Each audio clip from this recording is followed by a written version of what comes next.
In 1950 work area extended and change name, और 1950 के बाद इसका जो एरिया था वो एक्सटेंड हो गया, यूरोप तक नहीं रहा, ये पूरी दुनिया में फैला, तो इस वजह से इसका नाम चेंज कर दिया गया। और उस टाइम इमरजेंसी सिचुएशंस भी ख़त्म हो गई थी। Governed bye 36 member executive board, और इसका जो एग्जीक्यूटिव बोर्ड है उसमें 36 मेंबर हैं, which review UNICEF activities, approve its policies, country programmes and budget. तो ये क्या क्या करते हैं भाई, एग्जीक्यूटिव मेंबर्स कौन कौन, 36 एग्जीक्यूटिव मेंबर हैं, उसकी एक्टिविटीज़ क्या हैं, पॉलिसीज़ क्या चल रही हैं, कौन सी कंट्री में किस तरह के प्रोग्राम चल रहे हैं और कितना खर्चा हो रहा है, ये सबको देखते हैं। न्यूयॉर्क में इसका हेडक्वार्टर है और 200 ऑफिस हैं लगभग पूरे दुनिया में।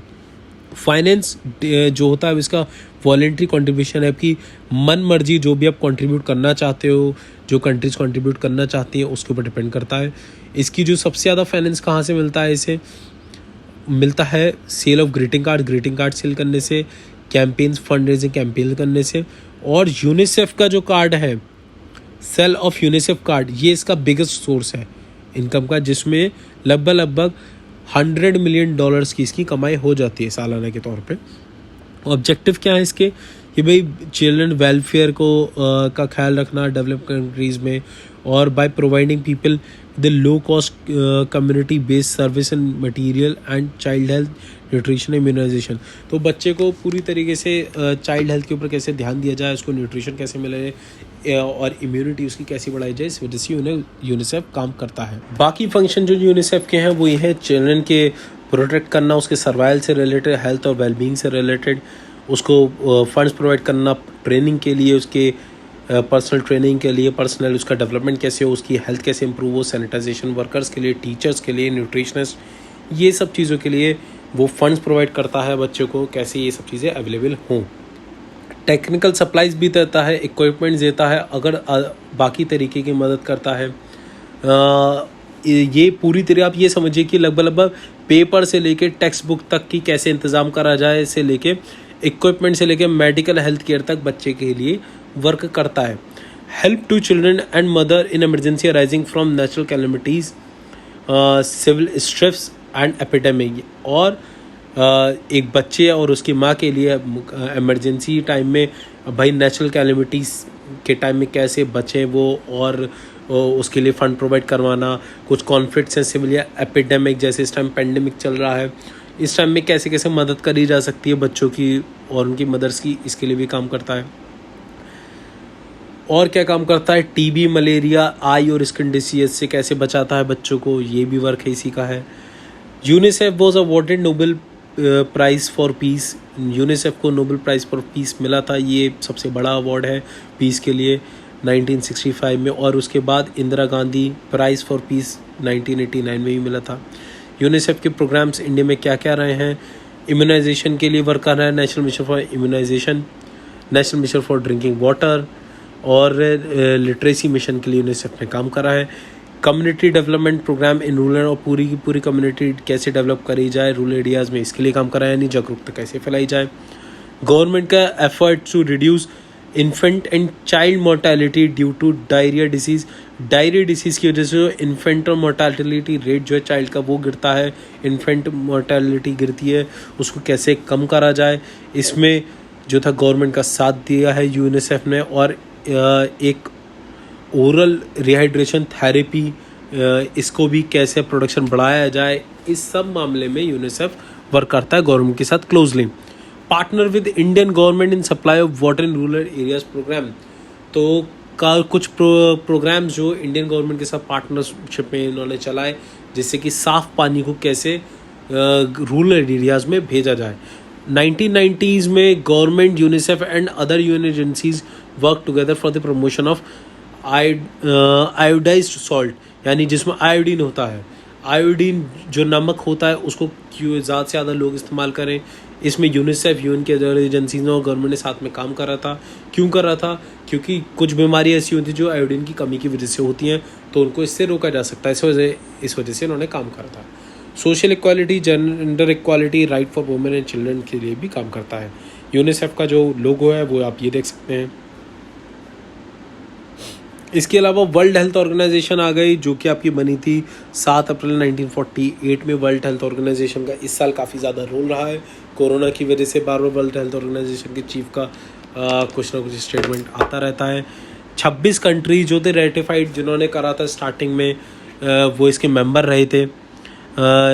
26 कंट्रीज़ ने इनका कॉन्स्टिट्यूशन तैयार करा।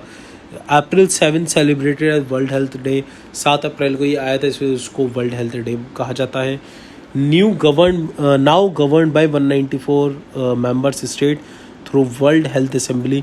तो अब आज की डेट में इसके मेंबर कितने, 194 मेंबर कंट्रीज़ हैं, और उस जिसके थ्रू इसको एडमिनिस्ट्रेट कराया था, गवर्न कराया था, उसे वर्ल्ड हेल्थ असेंबली कहते हैं, जिसका हेडक्वार्टर जेनेवा स्विट्ज़रलैंड में है।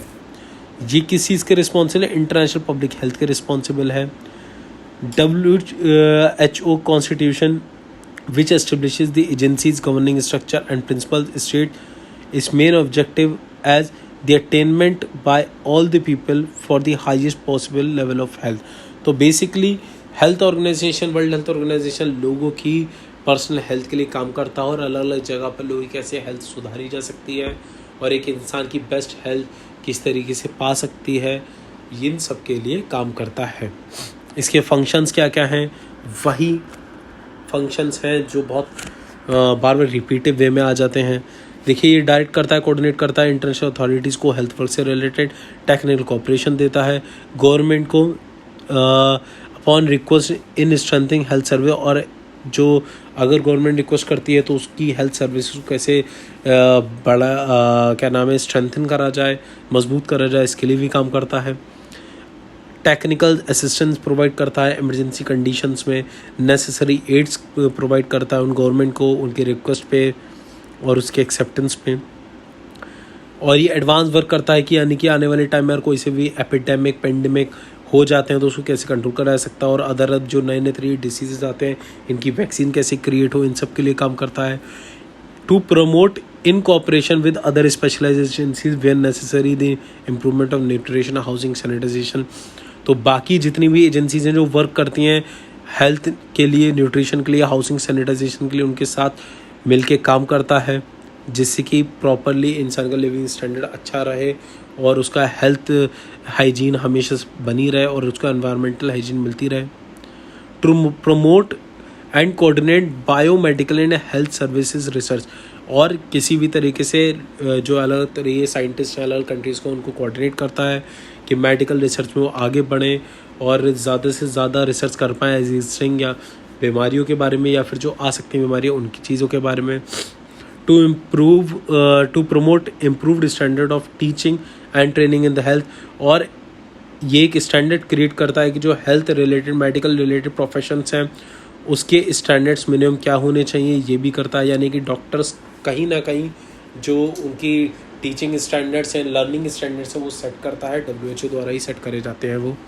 To establish and stimulate the establishment of international standard for biological, pharmaceutical and similar products, यानी कि बायोलॉजिकल, फार्मास्यूटिकल दवाइयों से रिलेटेड और या फिर इस तरीके कोई से प्रोडक्ट जो हैं उनकी स्टैंडर्डाइजेशन क्रिएट करता है। यानी कि मान लीजिए अगर कोई सी भी कंट्री है आज के में आके कह देगी भाई हमने कोरोना की वैक्सीन बना ली, और उसको कह दे भाई आप ये कंट्रीज हमसे खरीद सकती हैं, तो कोई ऐसी थोड़ी ना कर ले, उसका बोले कोई स्टैंडर्ड तो होना चाहिए, मेजर तो होना चाहिए कि हाँ इसकी जो वैक्सीन है वो कितनी सक्सेसफुल है। तो ये एजेंसी WHO एक ऐसी एजेंसी है जो अलग अलग वैक्सीन्स को चेक कर सकती है और बता सकती है, पूरे देश में, दुनिया में डिक्लेयर कर सकती है कि हाँ ये वैक्सीन आप यूज़ कर सकते हो। तो एक क्रेडिबिलिटी बन जाती है, उस क्रेडिबिलिटी को बिल्डअप करने के लिए WHO वर्क कर रहा है। To foster activities in the field of mental health से रिलेटेड जो जगहें हैं, फील्ड्स हैं, उसमें वर्क कर रहा है, specially those activities affecting the harmony of human relations. तो बेसिकली जो ह्यूमन मेंटल हेल्थ है उसमें किस किस तरीके से और क्या ऐसे रीजंस हैं, जैसे आज की डेट में आप देख रहे होंगे सुसाइड्स बहुत हो रहे हैं, तो सुसाइड्स क्यों हो रही हैं, लोग इतना एंजाइटी क्यों बढ़ती जा रही है, डिप्रेशन में लोग क्यों जा रहे हैं, उन चीज़ों के बारे में काम करता है, और उससे इफ़ेक्ट जो हो रहे हैं ह्यूमंस में, जो दिक्कतें आ रही हैं लोगों की सोच में, उनको कैसे टैकल करा जा सकता है, इस बारे में भी एडवाइजरी देता है। WHO also proposes conventions, agreements, regulation, make recommendation about international nomenclature of diseases, causes of death and public health practice। यानी कि अपनी रूल्स रेगुलेशन बताता है कि अपनी हेल्थ आपकी लोगों की कैसे इंप्रूव करी जा सकती है, अगर डेथ हो रही है किसी डिसीज की वजह से क्यों हो रही है, किस चीज़ की कमी है, इनको मेडिकल एड क्या मिलने चाहिए, इंटरनेशनल स्टैंडर्ड्स क्या होने चाहिए, किस तरीके फार्मास्यूटिकल चीज़ें इस्तेमाल करनी चाहिए, दवाइयों का जो स्टैंडर्ड है वो क्या होना चाहिए, ये सब चीज़ें WHO द्वारा करी जाती हैं। इसके बाद आया था United Nation Educational Scientific and Cultural Organisation, जिसे यूनेस्को कहते हैं। इसका सिंबल ये है। यूनेस्को का मेन वर्क क्या होता है वो आपको शायद ऑलरेडी पता ही हो। Education scientific cultural organisation, education scientific culture चीज़ों को बढ़ावा देना और उनको बचाने का काम है इसका। बेसिकली जो कॉन्फ्रेंस एक हेल्ड हुई थी लंदन में 1945 में, उसके बाद यूनेस्को का गठन हुआ था 4 नवंबर 1945 को। इसको जो हेडक्वार्टर ऑफ पेरिस यानी कि फ्रांस में है, प्रमोट क्या करता है, फिर से वही चीज़ पीस सिक्योरिटी बार बार आप पढ़ेंगे जब यूनाइटेड नेशंस की बात होगी। इंटरनेशनल कोऑपरेशन आपके एजुकेशन में, साइंस और कल्चर को कैसे बढ़ावा दिया जाए, ये सबका इसका मेन वर्क है। एजुकेशन फील्ड में किस तरीके से काम करता है भाई, इलिटरेसी कम करो, डिस्टेंस एजुकेशन को बढ़ावा हो, स्कूल सिस्टम जो है वो ओपन रहे, education for women and girls हो गया, फाइनेंशियल असिस्टेंस देता है डिसेबल्ड लोगों को एजुकेशन के लिए, ग्रांट या फेलोशिप यानी कि एक तरीके से उनको जो टीचर्स हैं, स्कॉलर्स हैं, उनके लिए मनी देता है कि वो अपने पढ़ाई आगे करें या उसमें रिसर्च करें।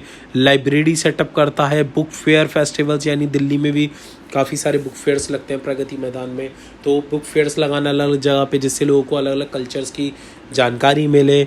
साइंस एजुकेशन पर प्रोवाइडिंग रीजनल ट्रेनिंग सेंटर, और साइंस की एजुकेशन देता है अलग अलग जगहों पे रीजन्स में जहाँ पर कमी है कि साइंस से रिलेटेड वो ज़्यादा से ज़्यादा पढ़ पाएँ, एक्सपेरिमेंटल बिल्डिंग कैसे हो पाए किसी व्यक्ति की, किसी बच्चे की, तो उसमें वर्क करता है ये। साइंटिफिक एक्टिविटीज़ क्या है, साइंटिफिक सेमिनार्स और कॉन्फ्रेंस हेल्ड करता है। एक कोरियर इसकी मंथली मैगजीन है जो कि इंडिया में हिंदी और तमिल में भी अवेलेबल है। ये कोरियर मैगजीन में अपनी साइंस से रिलेटेड काफ़ी सारे एक्सपेरिमेंट चल रहे होते हैं, या फिर जो बच्चे छोटे मोटे एक्सपेरिमेंट्स उनको कर सकते हैं उनके बारे में बताता है। तो बेसिकली साइंस के ऊपर ही इसकी मैगजीन चलती है।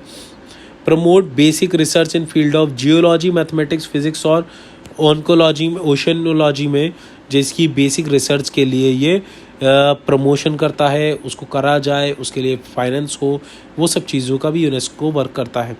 Correcting imbalance in scientific and technological man power in countries, यानी कि काफ़ी कंट्रीज ऐसी होंगी जिनके अंदर जो टेक्निकल मैन पावर या साइंटिफिक मैन पावर कम होगी, वो अंडर डेवलप्ड कंट्रीज़ होंगी, तो उस कंट्रीज़ को कैसे डेवलप करा जाए, वहाँ पे साइंटिस्ट भेजना दूसरी कंट्रीज़ के, उनके कंट्रीज़ को डेवलप करना साइंटिफिकली जिससे कि वो कंट्रीज़ आगे बढ़ पाएँ, उनकी मैन पावर प्रोवाइड करवाना, ये काम भी करता है। Encourage social science study to deal with problems like discrimination, और जितनी भी रिलेटेड सोशल प्रॉब्लम से रिलेटेड, चाहे वो डिस्क्रिमिनेशन हो, एजुकेशन हो, लिटरेसी हो, इस चीज़ से रिलेटेड बढ़ावा देता है सोशल साइंस को पढ़ाने के कि इन प्रॉब्लम से भी हम हैंडल कर पाएँ। कम्युनिकेशन की बात रही, रीजनल नेटवर्क सेट करना, ट्रेंड टेक्नीशियंस और जो कि हार्डवेयर्स एंड सॉफ्टवेयर के साथ दोनों डील कर पाएँ, इसकी अवेलेबिलिटी करवाना। Improves quality of press, films, press और वीडियो सर्विस की क्वालिटी को इम्प्रूव कैसे करा जाए। Assist developing countries to develop communication, और जो डेवलपिंग कंट्रीज़ हैं उनमें कम्युनिकेशन सेटअप कैसे ज़्यादा इंफ्रास्ट्रक्चर उसका बेटर हो पाए, इसके लिए काम करता है। Uphold the freedom of press and the independence of the media, और फ्रीडम ऑफ प्रेस यानी कि जो प्रेस का फ्रीडम हमेशा बनी रहे और जो मीडिया है उसका इंडिपेंडेंस भी हमेशा बनी रहे, इसकी चीज़ के लिए काम करता है। प्रिवेंशन ऑफ कल्चरल हेरिटेज, अब ये चीज़ आप देख लीजिए, कल्चरल हेरिटेज आपको पता ही होगा ऑलरेडी कि भाई जो हमारी पुरानी मॉन्यूमेंट्स वगैरह हैं, जो किसी भी कल्चर के पुरानी चीज़ें हैं, उसे कल्चरल हेरिटेज कहते हैं। जैसे इंडिया के में किले हैं, राजस्थान में काफ़ी सारे किले हैं, आपके महाराष्ट्र में काफ़ी सारे किले हैं, या टेम्पल्स हों, या कोई सी वैसी चीज़ हो जो है कल्चरल हेरिटेज में आती हैं, उन सब चीज़ों को कैसे प्रिवेंट करा जाए, उसकी टेक्निकल एडवाइस देना, इक्विपमेंट से असिस्टेंस देना कि जो काम में आ सके उसको सेव करने के। और इसके अलावा वर्ल्ड हेरिटेज लिस्ट एक बनाता है जिसमें दुनिया के अलग अलग जगहों के अलग अलग चीज़ें ली जाती हैं, और जो इसे वर्ल्ड हेरिटेज माना जाता है ये वो लिस्ट बनाता है, उसको प्रोटेक्ट करने के लिए कैसे काम करना चाहिए उसके बारे में भी बताता है। Aims to promote world inheritance of book, तो जो बुक्स हैं पुराने वक्त की और जो वर्क है आर्ट का और जो रेयर मॉन्यूमेंट्स हैं उनको कैसे प्रोटेक्ट करा जाए इस चीज़ के लिए काम करता है। जैसे काफ़ी सारी मैन्यूस्क्रिप्ट्स होती हैं, जैसे वो हड़प्पन सिविलाइजेशन से रिलेटेड हो, सील्स मिलती हैं पुरानी टाइम की, या फिर कुछ फॉसिल्स मिलते हैं, उन सब चीज़ों को कैसे प्रोटेक्ट करा जाए इसके लिए भी ये यूनेस्को काम करता है। Encouragement of artistic creation of literature and fine arts, और आर्टिस्टिक क्रिएशन जो लिटरेचर और फाइन आर्ट्स की फील्ड में करी जाती हैं उनको कैसे एनकरेज कर रहा है इसके लिए भी काम करता है। अब इंडिया का एसोसिएशन यूनेस्को से कैसे रहा? इंडिया जो है इसका मेंबर फ्रॉम इंसेप्शन है, यानी स्टार्टिंग से ही इंडिया इसका मेंबर रहा है। इंडियन गवर्नमेंट ने even national commission for cooperation with UNESCO भी बनाया गया है।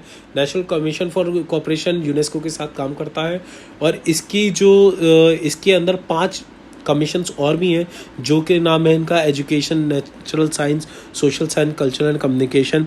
ये क्या काम करती हैं? ये भाई यूनेस्को जो भी वर्क कह रहा है इंडिया में होना चाहिए उसके साथ डील करती हैं और यूनेस्को को उसकी रिपोर्ट्स देती हैं, और यूनेस्को से जो भी असिस्टेंस आता है उसको कैसे बढ़ाया जाए कंट्री में उसके बारे में वर्क करती हैं।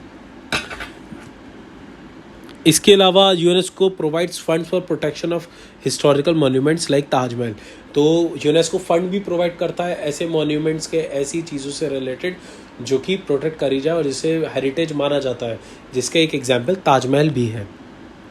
अब हम आ जाते हैं हमारे इस यूनिट के और हमारी पूरी हिस्ट्री के लास्ट पार्ट पे, जो कि है नॉन अलाइंड मूवमेंट। और तो ये नॉन अलाइंड मूवमेंट क्या है, कब स्टार्ट हुआ, इसके बारे में जान लेते हैं। नॉन अलाइंड मूवमेंट वो एक जगह है, एक फॉरम वो है जिसमें 120 डेवलपिंग वर्ल्ड कंट्रीज थी, इवन वो हैं आज की डेट में भी। They are not formally aligned with or against any major power bloc. After the United Nations it is the largest grouping of states. तो देखिए यहाँ पर पावर ब्लॉक की बात हुई। अब नॉन अलाइंड मूवमेंट अगर हम पढ़ रहे हैं तो आप पीछे चले जाइए थोड़ा सा। जब हमने वर्ल्ड वॉर सेकंड की बात करी थी तो हमने ये कहा, अभी जैसी ये वीडियो स्टार्ट हुई थी, कि यूनाइटेड नेशन का गठन इसी वजह से हुआ था कि वर्ल्ड पीस को बनाया जाए, क्योंकि जो आपके वर्ल्ड था आज की डेट में, जब वर्ल्ड वॉर ख़त्म हुई थी तो 2 पावर ब्लॉक्स में डिवाइड हो गया था, एक जिसको अमेरिका लीड कर रहा था और दूसरे को रशिया लीड कर रहा था। ठीक, तो ये मेजर पावर ब्लॉक बन गए थे। तो काफ़ी सारी कंट्रीज़ अमेरिका के साथ थी, काफ़ी सारी रशिया के साथ थी, और काफ़ी सारी ऐसी कंट्रीज़ थी जिन्होंने अभी जो है आज़ादी पाई है, जैसे इंडिया, श्रीलंका, ऐसी कुछ कंट्रीज़ थी, और कुछ ऐसी कंट्रीज़ थी जो काफ़ी छोटी थी, जो जिनके पास इतनी पावर नहीं थी मिलिट्री, इकोनॉमिकल। तो ये कंट्रीज़ अगर किसी के साथ भी जाती, मान लीजिए अगर वो अमेरिका के साथ चली जाती तो वो रशिया की दुश्मन बन जाती, वो रशिया के साथ चले जाती तो अमेरिका की दुश्मन बन जाती। तो कंट्रीज़ ने ये डिसाइडेड करा कि हम न्यूट्रल रहेंगे और हम किसी के साथ भी नहीं जाएंगे। तो जो वो कंट्रीज़ जो न्यूट्रल रहना चाहती थी उन्होंने non aligned movement, non aligned forum, जिसे यूनाइटेड नेशन के बाद जो कि सबसे बड़ी एजेंसी मानी गई है, ग्रुप ऑफ स्टेट्स, उन्होंने इसमें आई कि उन्होंने कहा कि भाई ना ही हम इस ब्लॉक के साथ हैं ना ही हम इस ब्लॉक के साथ हैं, हम अलग अलग रहना चाहते हैं।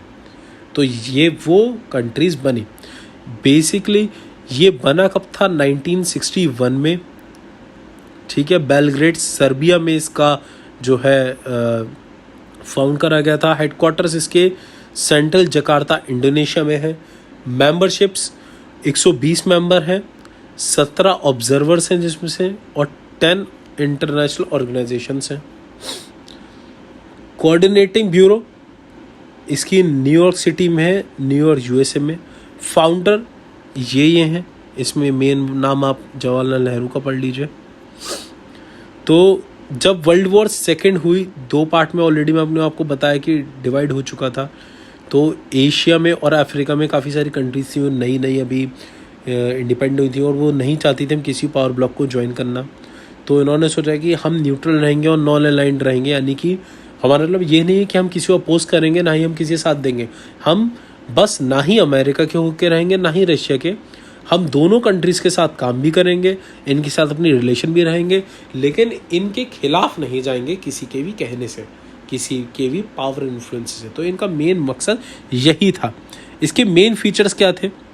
मेन फीचर्स ये थे कि भाई इन्होंने अपोज करा कि हम किसी भी नाटो, सीटो या वर्सोवा पैक्ट टाइप के जो भी एजेंसीज हैं, सिक्योरिटी एजेंसी, उसके अंदर शामिल नहीं होंगे हम। नॉन अलाइंड इन्होंने रिजेक्ट करा unhealthy struggle for locals, regional, continental और वर्ल्ड डोमिनेशन। किसी भी तरीके से इन्होंने कहा कि भाई हम वो स्ट्रगल में नहीं मानते जिसमें आप वर्ल्ड डोमिनेशन की बात करें, यानी कि एक के ऊपर पावरफुल बनके उसको दबाना या फिर उसकी एब्जॉर्व करना अपनी पावर एंड स्टेटस को बढ़ाने के लिए, ये चीज़ हम लोग नहीं मानते। ये किस पे बिलीव करते थे? पीसफुल कोएग्जिस्टेंस, यानी कि शांत तौर से एक दूसरे के साथ रहना, जिसमें हम एक दूसरे की चीज़ों में इंटरफेयर ना करें। ये इसके दो बेसिक प्रिंसिपल्स थे। और ये वो कंट्री थी जो अपने साथ की कंट्रीज़ पे इम्पोज नहीं करती थी तुम्हें फॉरेन रिलेशन किसके साथ कैसे रखने हैं। यानी कि अगर ए और B countries non aligned countries हैं, साथ में हैं, तो ना ही ए कंट्री बी से कहती थी कि भाई तुम इसके साथ ऐसे रिलेशन रखो, ऐसे मत रखो। यानी कि फॉरेन रिलेशंस में किसी भी तरीके का इनका इंटरफेरेंस नहीं था। जजेस N issue on merit basis, और कौन कितना इंपॉर्टेंट इशू है इस बेसिस पे वो जो इशू था उसको जज करते थे। It upholds the right of all people for freedom and justice, और जितने भी लोग हैं उन सबको फ्रीडम और जस्टिस मिले, इस राइट को वो अपहोल्ड कर कर चलते थे। फैक्टर्स कौन कौन से थे जो नॉन अलाइंड मूवमेंट जो स्टार्ट हुआ, क्यों? देखिए, जब हमारे पावर ब्लॉक्स अमेरिका और रशिया वाले बन गए थे, तो आपको वर्ल्ड वॉर सेकेंड के जो वीडियोस में बताया गया था, ये दोनों अपनी सोच की वजह से, अपने तौर तरीक़ों की वजह से एक दूसरे बिल्कुल सामने थे। तो भले ये लड़ नहीं रहे थे, लेकिन ये पॉलिटिकली एक दूसरे को नुकसान पहुंचा रहे थे। भले ये वॉरफेयर, लड़ाई आर्मामेंट्स का नहीं कर रहे थे, ये पॉलिटिकल वॉरफेयर लेकिन में जारी था। तो इसमें हथियार बिना उठाए जो वॉर चल रही थी, इसे कोल्ड वॉर कहा जाता है। तो ये जो कोल्ड वॉर चल रही थी, ये एक मेन रीज़न था कि भाई इस वॉर को कैसे ख़त्म करा जाए, और अगर हम इनमें से किसी भी ब्लॉक को शामिल करते हैं तो कोल्ड वॉर बढ़ती चले जाएगी। इस वजह से कोल्ड वॉर को ख़त्म करना इनका मेन रीज़न था।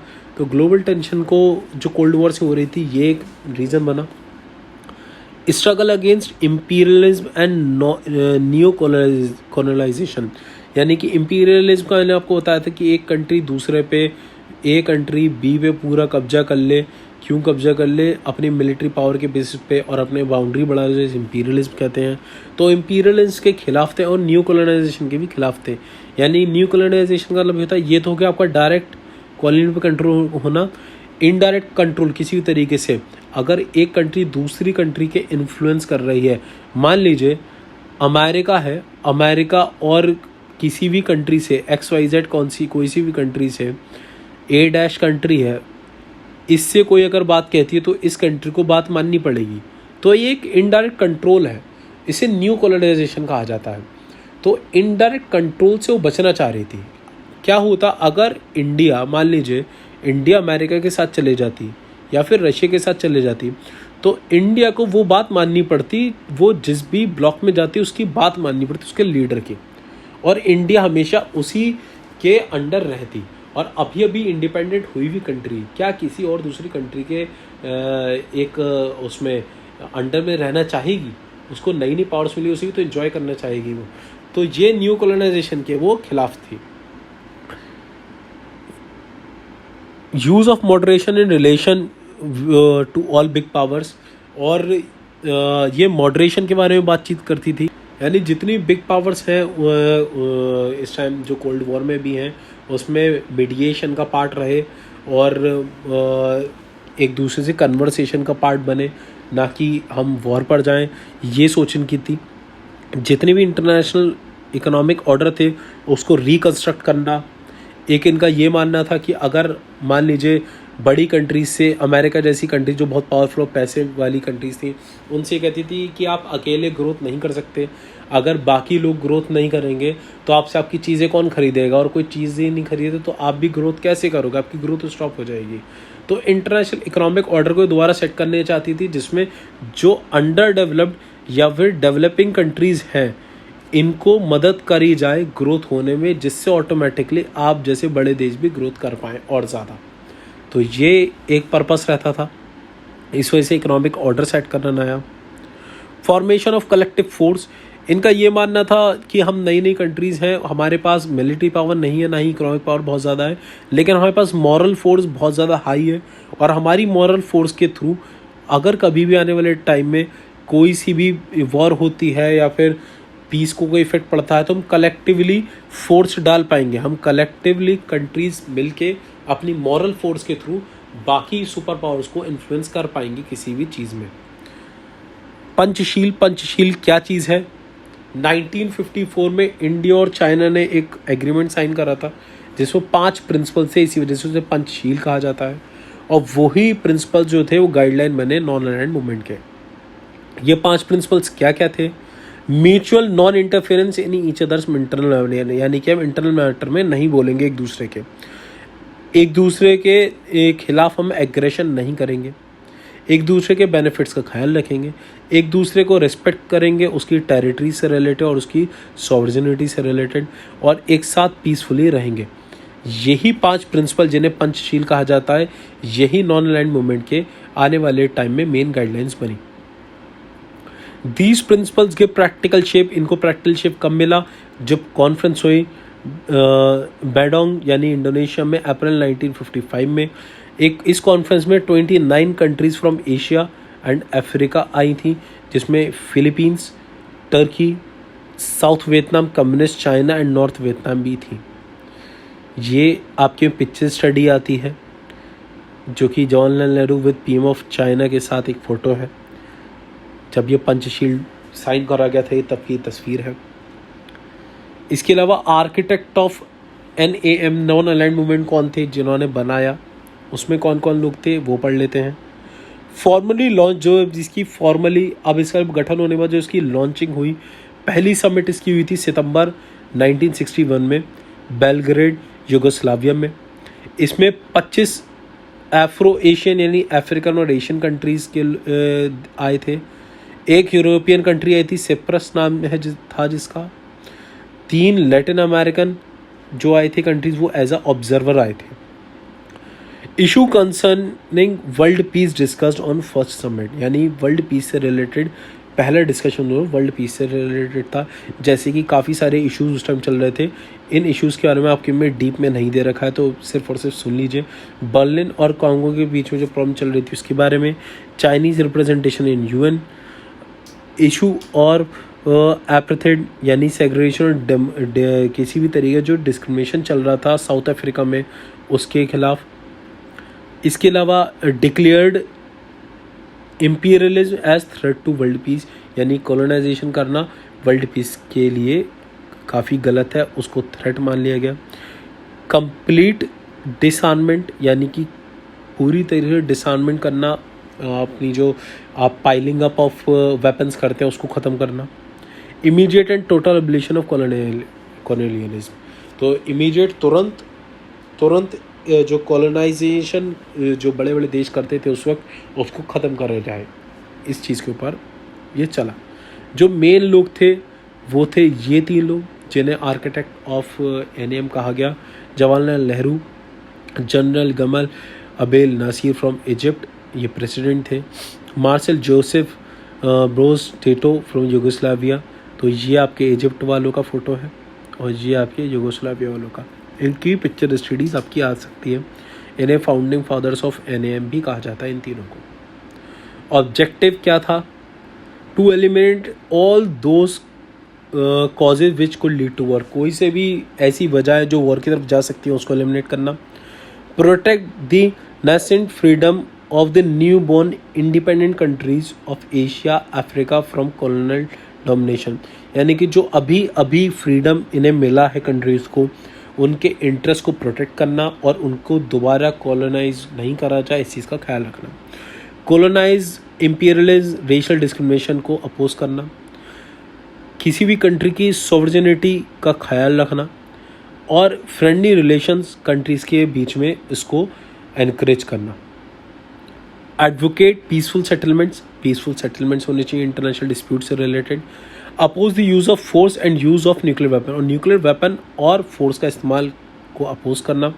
ह्यूमन राइट्स और एनवायरनमेंट का ख्याल रखना।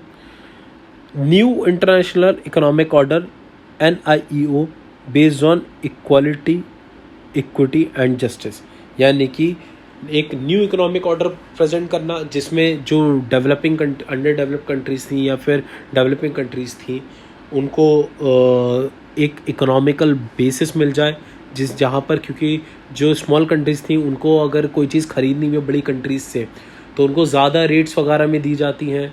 तो उस चीज़ के ख़िलाफ़ ये था कि भाई हम छोटी कंट्रीज, हमारे पास इतना पैसा नहीं, तो आप हमारा फ़ायदा उठाते हैं, तो उस फ़ायदा उठाने वाली चीज़ को कैसे मिनिमाइज़ करा जाए, जिससे कि जो भी कंट्रीज़ छोटी हैं या फिर अंडर डेवलप्ड हैं, डेवलपिंग है, उनको एक सहारा मिल पाए और वो आगे जाके कुछ बड़ा कर पाएँ।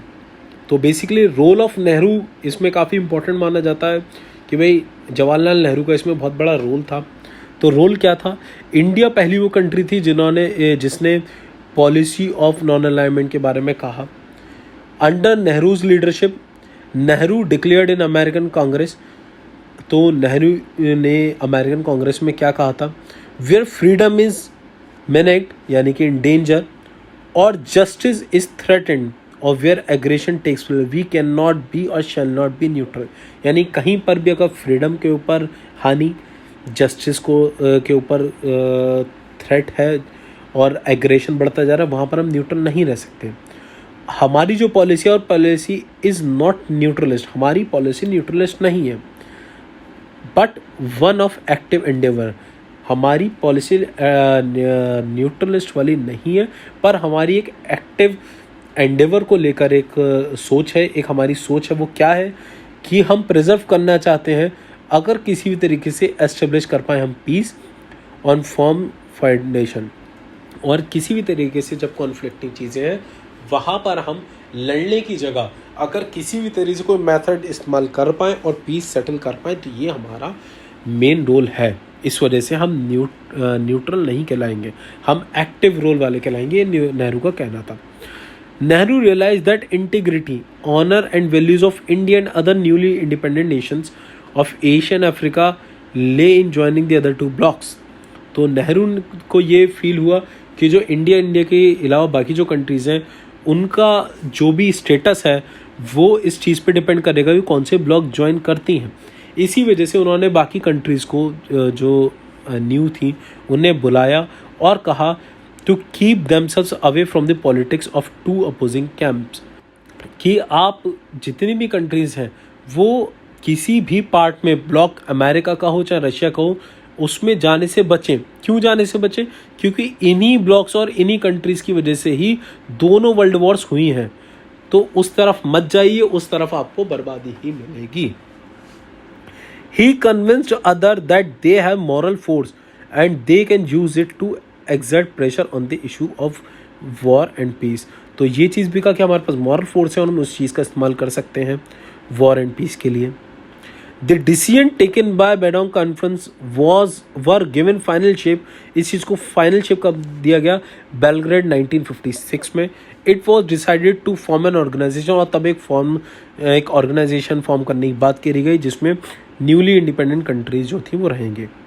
Believed that policy of both bloc encourages colonialism, imperial race of armaments, और ये भी कहा गया कि भाई नेहरू ने ये भी बिलीव करा कि जितनी भी ये कंट्रीज़ हैं, रशिया, अमेरिका, ब्रिटेन, फ्रांस, आपकी इटली, ये सारी की सारी जो है वर्क करती हैं पॉलिसीज़ पे कॉलोनाइज, इम्पीरियलिज्म और आर्मामेंट्स की रेस के लिए, तो इन सबसे हमें हटके रहना पड़ेगा। एक्नॉलेज्ड एज द ग्रेटेस्ट, और नेहरू को ग्रेटेस्ट स्पोक्स पर्सन भी माना गया of neutrality of Asian African states in the cold war. तो कोल्ड वॉर के वक्त में जितनी न्यूट्रल कंट्रीज थी उन सबका सबसे बड़ा स्पोक्स पर्सन भी नेहरू को माना गया। इन्फ्लुएंस्ड बाय डेमोक्रेटिक सोशलिज्म, और नेहरू जी किस चीज़ से कन्विंस थे? डेमोक्रेटिक सोशलिज्म, यानी कि सोसाइटी के साथ चलने वाले और डेमोक्रेसी के लेवल पे चलने वाले, कि जहाँ पर सबका ख्याल रखा जाए और सारी की सारी चीज़ें जो पब्लिक है उसके हाथ में, उसके डिसीजन उसको मैटर करें। India still continues on NAM path, और आज की डेट में भी इंडिया जो है उसी पाथ पर चलती है। ये फ़ोटो है आपके जो तीनों फाउंडिंग फादर्स थे NAM के, उनके अचीवमेंट क्या रहा? Persuaded more than half of the world for 5 decades, यानी लगभग आधे से ज़्यादा दुनिया के देश इसमें शामिल हैं 50 सालों तक, और पार्टिसिपेशन 21 कंट्रीज से 120 कंट्रीज तक बढ़ा 2012 में। कुछ लैटिन अमेरिकन ने भी ज्वाइन करा। Austria, Finland, Sweden attended as observer. Helped in easing tension between 2 power blocs and ultimately bring end to cold war, और NAM ही एक सबसे बड़ी वजह है जिससे कोल्ड वॉर ख़त्म हुई थी। Acted against arm names two of the super power during the cold war years, और जो आर्म नेम्स चल रही थी सुपर पावर्स के बीच में उसके खिलाफ एक्ट करा इन्होंने। सपोर्ट करा इन्होंने international peace, justice and freedom को, और इन्होंने जो इकोनॉमिक ऑर्डर न्यू बनने वाला था, न्यू इंटरनेशनल इकोनॉमिक ऑर्डर जिसे कहते हैं, जो कि ग्रेटेस्ट इकोनॉमिक कोऑपरेशन और जस्टिस की तरह काम करता, उसको एडवोकेट करा। Made developed countries realise that, ये चीज़ आपको अभी बताई भी गई थी, that continued deprivation of the third world would effect the economy of the world and their own prosperity, यानी कि एक पावर ब्लॉक आपका अमेरिका रशिया हो गया, और जो NAM वाले थे उसे थर्ड वर्ल्ड कहा गया, कि भाई अगर थर्ड वर्ल्ड को आप नीचे रहने दोगे तो आपकी भी इकोनॉमी के ऊपर खासा फ़र्क पड़ेगा, तो इसलिए इनकी हेल्प करना आपकी जिम्मेदारी है। फ्यूचर ऑफ NAM, फ्यूचर के बारे में जान लेते हैं क्या रहा। आज की डेट में जो NAM के ऑब्जेक्टिव वो बढ़ चुके हैं, इंटरनेशनल पीस से और आगे बढ़ चुके हैं। Independence of foreign policies and sovereign state, काफ़ी ज़्यादा हद तक बढ़ के सिर्फ इंटरनेशनल पीस तक नहीं, उसकी सॉवरेनिटी तक भी और फॉरेन पॉलिसी तक आ चुके हैं वर्चुअली। लेकिन ये अपना एक पॉलिटिकल रेलेवेंस खो चुकी है, बट फिर भी ये एक बहुत बड़ा फॉर्म काम करती है जिससे कि इकोनॉमिक जस्टिस आपको मिल पाए। अब NAM कई जगह पर नाकाम भी हुई थी, क्योंकि जब ईरान और इराक इसके खुद के मेंबर थे और इन्हीं के बीच में काफ़ी लंबा एक कॉन्फ्लिक्ट चलता रहा, लड़ाई चली, तो उसको हैंडल नहीं कर पाई। अफ़गानिस्तान को जब इन्वेड करा सोवियत यूनियन 1979 में, तब ये सोवियत यूनियन को नहीं रोक पाई।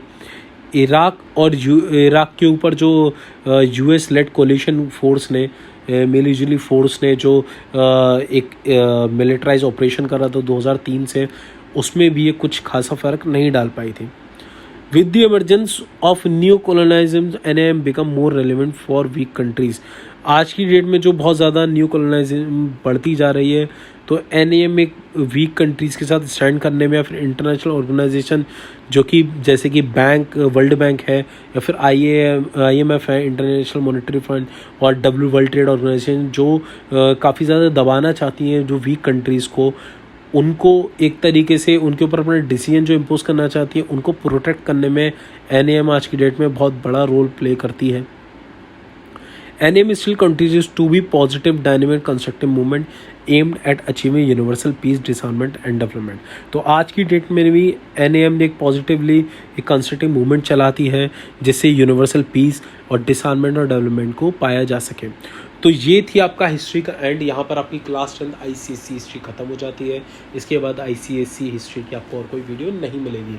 अब आपको जो वीडियोस मिलेंगी वो आपकी सिर्फ और सिर्फ 9th रिलेटेड मिलेंगी, क्योंकि 10th की हम हिस्ट्री, सिविक्स और ज्योग्राफी सभी कुछ कंप्लीट कर चुके हैं। अगर 10th की हम अगर वीडियो बनाते तो किसी और सब्जेक्ट बनाएंगे, SST खत्म हो गई है। इसके अलावा आपके पास एक लेटेस्ट नोटिफिकेशन आया है कि भाई ICSE ने कल को ही एक नोटिस जारी हुआ है कि अपना जो सिलेबस है वो इस साल के लिए और ज़्यादा रिड्यूस कर दिया है।